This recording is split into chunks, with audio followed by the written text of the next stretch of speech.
नवरात्र के पावन पर्व पर माता के दरबार में भक्तों की हाजिरी लग रही है। मां जगत जननी के दर्शनों और पूजन अर्चन के लिए श्रद्धालु देवी मंदिर तक पहुंच रहे हैं। देवी मंदिरों के अलावा सिद्ध शक्तिपीठों में पूजन अर्चन के साथ धार्मिक अनुष्ठानों का क्रम भी जारी है। बेलगाम गति से सड़कों पर दौड़ रहे दोपहिया और चार पहिया वाहनों की गति का पता लगाकर वाहन मालिकों का चालान करने के लिए पुलिस मुख्यालय से जबलपुर पुलिस को अत्याधुनिक इंटरसेप्टर व्हीकल प्रदान किया गया है। अत्याधुनिक फीचर से लैस इस वाहन का एसपी सिद्धार्थ बहुगुणा ने उद्घाटन किया। सेना के अदम्य साहस और जवानों के शौर्य की गाथा को स्मरण करा रही स्वर्णिम विजय सोमवार को पश्चिम मध्य रेल जोन जबलपुर रेल मंडल के मुख्य रेलवे स्टेशन पहुंची, जहां मशाल का रेल जोन के महाप्रबंधक सुधीर कुमार गुप्ता और अन्य अधिकारियों ने भव्य स्वागत किया। पेयजल की समस्या और अन्य मूलभूत सुविधाओं से वंचित हाउसिंग बोर्ड कॉलोनी महाराजपुर के रहवासी अपने घरों को छोड़ने पर मजबूर हो गए हैं। कॉलोनी में गहराए पेयजल के संकट ने कॉलोनी वासियों की मुसीबतें बढ़ा दी, जिससे लोगों में आक्रोश व्याप्त है। जिस मार्ग पर फ्लाईओवर बन रहा है उस सड़क को चलने लायक बनाए रखने की जवाबदारी लोक निर्माण विभाग की है, लेकिन ठेके की शर्तों का उल्लंघन किया जा रहा है। ठेकेदार कंपनी पर अधिकारियों की मेहरबानी जनता पर भारी पड़ रही है। सड़क पर धूल गुबार और गड्ढे हैं, जिससे राहगीर परेशान हैं। नेशनल अचीवमेंट सर्वे के लिए शिक्षा विभाग ने एक यूट्यूब चैनल शुरू किया, जिस पर शिक्षाविदों द्वारा अलग अलग विषयों के लेक्चर प्रसारित किए जा रहे हैं, ताकि शिक्षकों और विद्यार्थियों को इसका लाभ प्राप्त हो सके। भारतीय स्वतंत्रता के लोक नायक जयप्रकाश नारायण और नानाजी देशमुख की जयंती के अवसर पर दोनों महापुरुषों को याद किया गया। लोकतंत्र सेनानी संघ ने दोनों महापुरुषों की जयंती मनाते हुए सिविक सेंटर में एक कार्यक्रम का आयोजन किया और दोनों ही महापुरुषों के चित्र पर माल्यार्पण किया। केंद्रीय गृह राज्य मंत्री अजय मिश्रा को पद से हटाए जाने की मांग को लेकर कांग्रेस सेवा दल और महिला कांग्रेस की सदस्यों ने महात्मा गांधी की प्रतिमा के सामने धरना दिया। कांग्रेस कार्यकर्ताओं ने आरोप लगाया कि केंद्र सरकार और उत्तर प्रदेश सरकार लखीमपुर कांड को दबाने की कोशिश कर रही है। त्योहारों पर सुरक्षा व्यवस्था का दावा करने वाली पुलिस के लिए चोरी की वारदातों को रोक पाना चुनौती भरा साबित हो रहा है। गोरखपुर मेन रोड पर स्थित कपड़ा शोरूम के शटर के कुंदे को काटकर चोरों ने वारदात को अंजाम दिया। मुख्य बाजार में हुई इस वारदात से व्यापारियों में दहशत के साथ ही आक्रोश व्याप्त। हिंदूवादी संगठनों के कार्यकर्ताओं ने पिपरिया गांव परियट में स्थित संत रामपाल के आश्रम का घेराव कर प्रदर्शन किया। प्रदर्शनकारी विश्व हिंदू परिषद और बजरंग दल के कार्यकर्ताओं ने आरोप लगाया कि संत रामपाल के अनुयायियों के द्वारा आपत्तिजनक साहित्य बेचे जा रहे हैं, जिससे हिंदू देवी देवताओं का अपमान हो रहा है और हिंदुओं की भावनाओं को भी ठेस पहुंच रही है। आधारताल कृषि विश्वविद्यालय के पास उस समय दहशत का माहौल निर्मित हो गया जब रॉक पाइथन प्रजाति का करीब 6 फीट लंबा अजगर एग्रीकल्चर की दीवार तक जा पहुंचा। क्षेत्रीय लोग दहशत में आ गए। उन्होंने सर्प विशेषज्ञों को जानकारी दी, जिसके बाद अजगर को रेस्क्यू कर पकड़ा जा सका और उसके बाद लोगों ने राहत की सांस ली।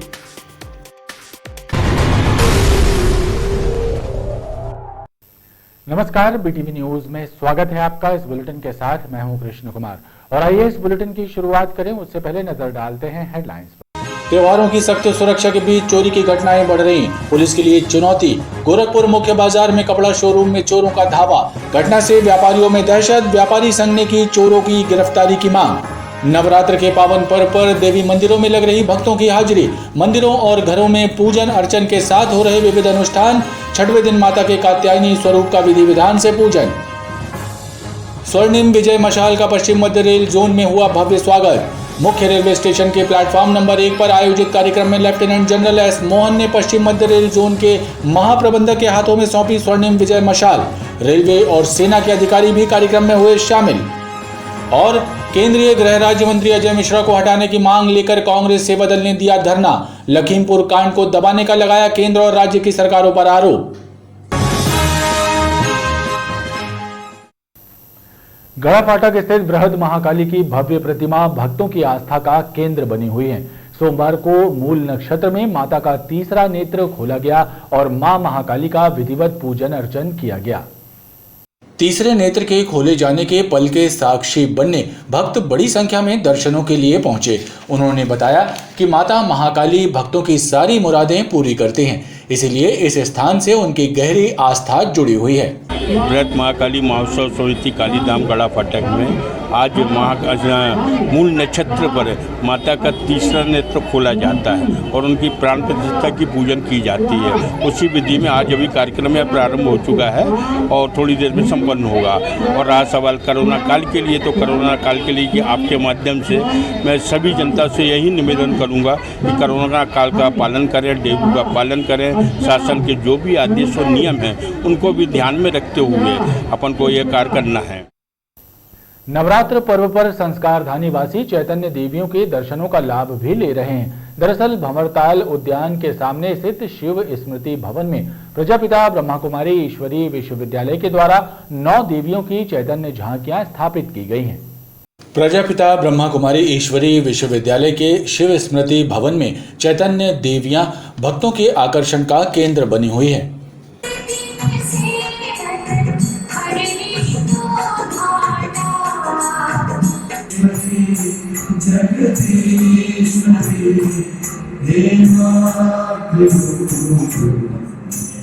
प्रजापिता ब्रह्मा कुमारी के शिव स्मृति भवन में 5 घंटों के लिए इन चैतन्य देवियों के दर्शनों का लाभ श्रद्धालुओं को दिया जा रहा है।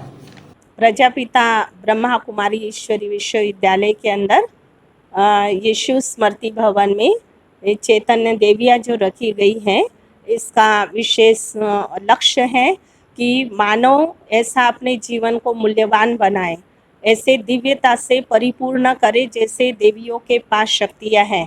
और ये शक्तियाँ हम सभी को प्राप्त होती हैं, जो इन शक्तियों को भी प्राप्त हुई हैं परम पिता परमात्मा शिव से। अधिवक्ताओं के हित के लिए कार्य करने वाली संस्था अखिल भारतीय अधिवक्ता मंच की बैठक आयोजित हुई, जिसमें एडवोकेट प्रोटेक्शन एक्ट लागू किए जाने सहित अधिवक्ताओं के हितों से जुड़े कार्यों पर चर्चा हुई। एडवोकेट प्रोटेक्शन एक्ट को लागू करने के लिए शासन द्वारा की जा रही प्रक्रिया को लेकर हाई कोर्ट में दायर याचिका पर भी चर्चा हुई। एक पत्र भेजा था माननीय मुख्यमंत्री जी को कि ये प्रक्रिया आपकी प्रोटेक्शन एक्ट कब पूरी होगी, कितने दिन में होगी, इसकी स्थिति क्लियर करें, लेकिन उन्होंने कोई जवाब नहीं दिया। इस कारण हमने अभी दिनांक 8 अक्टूबर 2021 को माननीय उच्च न्यायालय मध्य प्रदेश जबलपुर के समक्ष रिट याचिका इस बात की दायर की है कि वो शासन हमको ये बताए कि ये प्रक्रिया 3 महीने पूरी करेंगे, 6 महीने पूरी करेंगे, ये कोर्ट के सामने अंडरटेक करें। तो उसके समय हमने जो है पिटीशन दायर की है और उम्मीद है, आशा है हमें कि माननीय उच्च न्यायालय के समक्ष जो पेश की हमने याचिका, उसमें हमको वकीलों के हित में एडवोकेट प्रोटेक्शन एक्ट लागू करने के लिए कुछ न कुछ समयावधि माननीय उच्च न्यायालय द्वारा निर्धारित की जाएगी। जिला न्यायालय के पास गहरे नाले में उतरी एक मानसिक रूप से कमजोर युवती को बचाने के लिए पुलिस और फायर ब्रिगेड के कर्मचारियों को आधे घंटे तक मशक्कत करनी पड़ी। युवती को सकुशल बाहर निकालकर उसके परिजनों को सौंपा गया। जिला न्यायालय की नई बिल्डिंग के पास चल रहे स्मार्ट सिटी के कार्य में मजदूरी का काम कर रहे गरीब परिवार पर दुखों का पहाड़ टूटते टूटते बचा। गरीब परिवार की एक मानसिक रूप से कमजोर युवती अचानक नाले में उतर गई। घटना की सूचना पाकर मौके पर पहुंचे पुलिस कर्मियों, फायर ब्रिगेड के कर्मचारियों और ठेकेदार कंपनी के मजदूरों ने कड़ी मशक्कत कर युवती को बचा लिया। युवती की जान बच जाने से उसके परिजनों ने राहत की सांस ली। काम चलते समय एक लड़की मानसिकता खराब होने की वजह से वो इमली के झाड़ के पीछे, पैराफिट के पीछे टिका हुआ इमली का झाड़ है, उससे उतरकर और ऐसा घूमते हुए आई, वो नाली के नीचे घुस गई। हम लोग ढूंढते ढूंढते परेशान हुए। जब परेशान होने के बाद जब हमको नहीं मिली तो हमने पुलिस को जानकारी दिया। साथ में पुलिस आई, पुलिस को माध्यम से हम लोगों ने घुसा, हमारी लेबर बेलदार भी घुसे, लड़के घुसे। तब उनको जब अंदर जाके देखे तो लड़की बैठी हुई थी नग्न अवस्था में। अचानक से वो लड़की जो है उधर से नीचे उतर करके और वहाँ खुले नाले में अंदर चली गई। काफ़ी अंदर चली गई थी। हम लोगों ने प्रयास किया लाइट जलाकर देखने का, फिर नगर निगम की टीम को भी बुलाए और फिर पुलिस भी वहाँ सभी जगह मौजूद कराए। फिर अंदर घुसा करके जो देखा गया तो लड़की अंदर मिल गई और सकुशल वो सुरक्षित जो है उनके परिवारजनों को सुपुर्द कर दी गई। पुलिस और फायर कर्मियों की सूझबूझ ने मानसिक रूप से कमजोर युवती की जान बचा ली। यदि युवती अंडरग्राउंड नाले में आगे तक बढ़ जाती तो हादसा विकट भी हो सकता था। सिविक सेंटर में उस वक्त हंगामे की स्थिति बन गई जब वकीलों ने अचानक विरोध प्रदर्शन शुरू कर दिया। दरअसल एक अधिवक्ता अपने बीमार बेटे का टेस्ट और अन्य जांचें कराने आरके लैब पहुंचे, जहां पर एक व्यक्ति ने उनसे विवाद कर लिया, जिसके बाद उनके अधिवक्ता साथी भी वहां पहुंच गए और उन्होंने इस मामले की रिपोर्ट ओमती थाने में दर्ज कराई। अधिवक्ताओं का कहना है कि विवाद करने वाला लैब का कर्मचारी ही था। अपने बीमार बेटे का ब्लड टेस्ट और अन्य जांचें कराने के लिए सिविक सेंटर पहुंचे अधिवक्ता अनमोल ऋषि के साथ लैब के सामने उदय नाम के एक युवक ने अभद्रता कर दी, जिसके बाद अनमोल वहां से चले गए और बाद में अपने अधिवक्ता साथियों के साथ वहां पर पहुंचे और लैब के स्टाफ से उदय नामदेव के बारे में पूछताछ करते हुए हंगामा कर दिया। इस घटना की जानकारी लगते ही मौके पर ओमती पुलिस भी पहुंची और अधिवक्ताओं से बातचीत कर मामले की जानकारी ली। अधिवक्ता सचिन यादव और अनमोल ऋषि का आरोप है कि अभद्रता एवं गाली गलौज करने वाला उदय आरके लैब का ही कर्मचारी है। यहाँ पे एक कर्मचारी है उदय करके नाम का, उदय नामदेव, उसने हमारे वकील साहब के साथ और उनके साथी के साथ अभद्रता की, उनके साथ मारपीट करने का प्रयास किया और मारपीट करने के उपरांत वकील साहब ने अपने बच्चों को देखते हुए उस समय चले गए। फिर वापस आके यहाँ पूछताछ की तो वो लड़का यहीं पे कार्यरत है, जिसको ये एक्सरे वाले छुपा रहे हैं और हम ये चाहते हैं कि पुलिस द्वारा उसकी गिरफ्तारी, प्रॉपर गिरफ्तारी, उसके खिलाफ मामला कायम किया जाए। हमारा कोई लेना देना था नहीं उससे, ना हम पहचानते थे ना कुछ था। हम नारियल लेने रुके हैं, बस गाड़ी सामने लगाया, क्यों रे क्या है, माँ बहन की गालियाँ बकने लगा, बेटे के सामने भी गाली बकने लगा। ये नितिन चटकर है हमारे, इनको भी गाली बकने लगा, गंदी गंदी अश्लील बातें कर। मैंने उसको बोला तू 10 मिनट रुक जा, मैं बेटे को छोड़ दूँ, मेरे बेटे को 102 बुखार था, नहीं तो विवाद तो उसी वक्त होता। विवाद हुआ तो वो हमारे ऊपर, बेटा हमारा कमज़ोर है तो वो मतलब कम तबीयत खराब थी तो दवाएं लगा। ठीक है भाई साहब, अब रिपोर्ट तो हम करेंगे उसकी, पर किस बात का पैसा दें उसको भाई, ना हम जानते हैं ना पहचानते हैं। ओमती पुलिस ने मामला दर्ज कर कार्रवाई शुरू कर दी है। सिविक सेंटर में जो है यहाँ पे आरके पैथोलॉजी के सामने जो है नारियल पानी की दुकान में जो है एक वकील साहब के सामने एक गाड़ी अड़ा दिया था एक लड़के ने, उदय नाम का लड़का है, और उसने फिर उनके साथ मिसबिहेव किया और गालियाँ दी, उसको धमकी वगैरह दी और उन पर वकील साहब की तरफ से जो है एफआईआर दर्ज की जा रही है। घंटाघर लाल स्कूल के पास से हटाकर तिलहरी में बसाए गए परिवारों ने जनता दल कार्यकर्ताओं के साथ नगर निगम में धरना दिया। धरने पर बैठे लोगों ने मांग की है कि लेमा गार्डन में बने पक्के आवास उन्हें प्रदान किए जाएं, क्योंकि तिलहरी में किसी प्रकार की नागरिक सुविधाएं उपलब्ध नहीं हैं। जनता दल यूनाइटेड के कार्यकर्ताओं के साथ नगर निगम मुख्यालय में धरने पर बैठे ये लोग दरअसल घंटाघर लाल स्कूल के पास से हटाकर तिलहरी में बसाए गए लोग हैं। इनका कहना है कि तिलहरी में किसी प्रकार की कोई नागरिक सुविधा उपलब्ध नहीं है, इसलिए लेमा गार्डन में बने पक्के आवास इन्हें प्रदान किए जाएं। लेमा गार्डन में जिन अपात्र लोगों ने पक्के आवासों पर कब्जा कर लिया है, उनसे कब्जे खाली करवाए जाएं। तिलहरी में विस्थापितों को वहाँ पर शिफ्ट किया गया था, वहाँ किसी तरह की कोई मानवीय सुविधाएँ नहीं हैं। उनको लिए हम लोग की ये मांग है कि लेमा गार्डन में जो क्वार्टर्स हैं नगर निगम के, जिसमें तमाम अवैध रूप से कब्जा किए हुए हैं लोग, दबंगों ने वहाँ कब्जा करके रखा है तमाम क्वार्टर्स में, और जिनको अलर्ट हैं वो बाहर घूम रहे हैं। और नगर निगम कमिश्नर ने आश्वस्त किया था उस समय हमको, जब हम लोगों ने पहले ज्ञापन दिया था कि जो विस्थापित लोग वहाँ पे तिलहरी में शिफ्ट हैं उनको वहाँ पे गोवलपुर में जो लेमा गार्डन है उस पर शिफ्ट किया जाएगा। इस बात की मांग को लेकर हम लोग सभी यहाँ पर एकत्रित होकर धरना प्रदर्शन कर रहे हैं। जनता दल यूनाइटेड के सदस्यों ने चेतावनी दी है कि यदि गरीब परिवारों की गुहार नहीं सुनी गई तो तीव्र आंदोलन किया जाएगा। रेलवे की एक महिला कर्मी को ब्लैकमेल कर उससे रुपए ऐंठने वाली 2 महिलाएं सिविल लाइन पुलिस के हत्थे चढ़ गई हैं। वहीं उनके साथी कथित पत्रकार की तलाश भी पुलिस के द्वारा शुरू कर दी गई है। बताया जा रहा है कि दोनों महिलाएं और तथाकथित पत्रकार उसका वीडियो वायरल करने की धमकी देकर उसे लगातार ब्लैकमेल कर रहे थे, जिसकी शिकायत सिविल लाइन थाने में दर्ज कराई गई थी। बजरंग कॉलोनी में रहने वाली एक महिला रेलकर्मी के साथ जान पहचान बढ़ाकर उसकी मुलाकात अपने पति से करवाई और बाद में चित्रा अग्रवंशी नाम की महिला के पति सुमित ने रेलकर्मी महिला को अपने जाल में फंसा लिया। अब इसी बात की दुहाई देकर चित्रा ने महिला कर्मी को ब्लैकमेल करना शुरू कर दिया और इसमें उसकी सहेली रानू द्विवेदी और उसके रिश्तेदार तथा कथित पत्रकार विकास द्विवेदी ने भी उसका साथ देते हुए पीड़िता से रुपए ऐंठना शुरू कर दिए। जब महिला कर्मी उनकी ब्लैकमेलिंग से त्रस्त हो गई तो उसने महिला थाने में रिपोर्ट दर्ज करवाई और वहां से मामला सिविल लाइन थाने पहुंचा।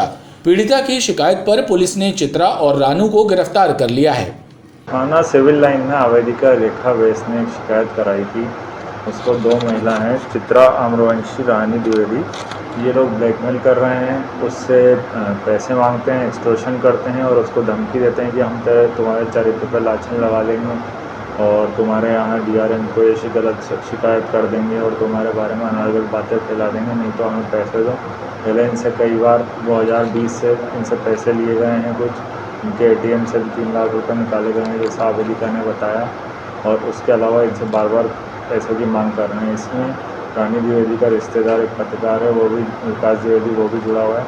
तो इसी संबंध में हमें शिकायत मिली थी, उस पर तत्काल हम कार्रवाई करते हुए अपराध पंजीबद्ध किया गया। धारा 384, 86, 456, 327, 506, 294, 190, 34 के अंतर्गत और इसकी जांच जारी है। इसमें जो आरोपी है रानी द्विवेदी और चित्रा आम्रवंशी को गिरफ्तार किया गया है और उन्हें कोर्ट पेश किया जा रहा है। वहीं तथाकथित पत्रकार विकास की तलाश पुलिस द्वारा की जा रही है। लैब टेक्नीशियन की नौकरी दिलवाने के नाम पर बालाघाट निवासी एक युवक से 11 लाख रुपए लेकर उसके साथ धोखाधड़ी करने वाले जालसाज को जबलपुर के मेडिकल कॉलेज से पकड़कर पुलिस के हवाले कर दिया। पीड़ित युवक ने बताया कि आरोपी ने उससे पैसे तो ले लिए, जब नौकरी नहीं लगी तो वो उसे पैसे लौटाने का बोलकर मेडिकल कॉलेज ले आया और वहां से भी उसे चकमा देकर भाग रहा था, लेकिन उसे पकड़ लिया गया। स्वास्थ्य विभाग में नौकरी लगवाने के नाम पर लोगों के साथ ठगी करने वाला एक जालसाज मेडिकल कॉलेज में उस वक्त पकड़ा गया जब वो बालाघाट निवासी दिनेश सलामे को लेकर मेडिकल पहुंचा था। डीन से उसके रुपए वापस लेकर उसे लौटाने का झांसा दे रहा था, लेकिन दिनेश उसके इरादे भांप गया और जब चंद्रभूषण अड़कने नामक युवक डीन कार्यालय जाने के लिए निकला तो दिनेश भी उसके पीछे लग गया और जैसे ही चंद्रभूषण ने दूसरे रास्ते से फरार होने का प्रयास किया तो दिनेश ने उसे दबोच लिया। इस दौरान काफी देर तक हंगामे की स्थिति बनी रही। बाद में सूचना मिलने के बाद मौके पर गढ़ा पुलिस भी पहुंच गई और दोनों को लेकर थाने पहुंची।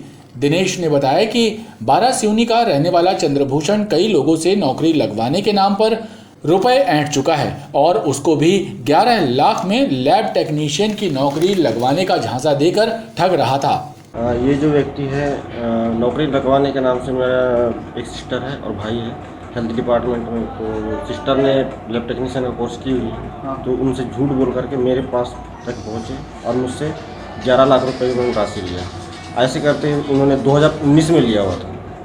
2019 से जब इंक्वायरी मैंने शुरू किया तो इसने तकरीबन 300 से 400 लोगों से लाखों करोड़ों रुपए लिया हुआ है, जो कि बालाघाट, वारासिवनी, छिंदवाड़ा, केवलारी, बैतूल, विदिशा, भोपाल तक के लिया हुआ है। वहीं जब इस मामले में चंद्रभूषण से पूछताछ की गई तो उसने बताया वो डीन को जानता ही नहीं है। चंद्रभूषण अड़कने वारासिवनी बालाघाट डीन साहब से मिलने के लिए आया था, तो उनको पैसे दिलवाने के लिए। पहचानते हैं आप उनको?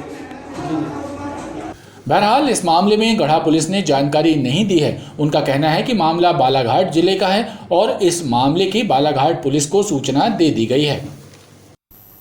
सटोरियों जुआरियों से यारी निभाना क्राइम ब्रांच के 3 ASI, 3 हेड कांस्टेबल सहित 20 पुलिस कर्मियों को भारी पड़ गया। इसकी जानकारी मिलने के बाद SP सिद्धार्थ बहुगुणा ने क्राइम ब्रांच के 6 कर्मियों को निलंबित कर दिया है, तो वहीं 20 पुलिस कर्मियों को ट्रैफिक थाने में स्थानांतरित कर दिया है। बताया जा रहा है कि क्राइम ब्रांच के सहायक उप निरीक्षक विजय शुक्ला, रमाकांत मिश्रा, राजेंद्र शुक्ला और हेड कांस्टेबल ज्ञानेंद्र पाठक, अनिल तिवारी और अजय यादव के नाम शामिल हैं। सोमवार को जिले में कोरोना का एक भी मरीज नहीं मिलने से सभी ने राहत की सांस ली है। हालांकि कलेक्टर ने शहरवासियों से कोरोना गाइडलाइन का पालन करते हुए एहतियात बरतने की अपील की है। सोमवार को जिला प्रशासन द्वारा 4793 सैंपलों की परीक्षण रिपोर्ट जारी की गई, लेकिन राहत की बात ये रही कि इसमें से एक भी व्यक्ति में कोरोना संक्रमण की पुष्टि नहीं हुई। लिहाजा सोमवार को संक्रमितों की संख्या 0 रही। वहीं 24 घंटे में एक भी व्यक्ति को डिस्चार्ज नहीं किया गया है और न ही कोरोना से किसी मरीज की मौत की पुष्टि हुई है। नवरात्र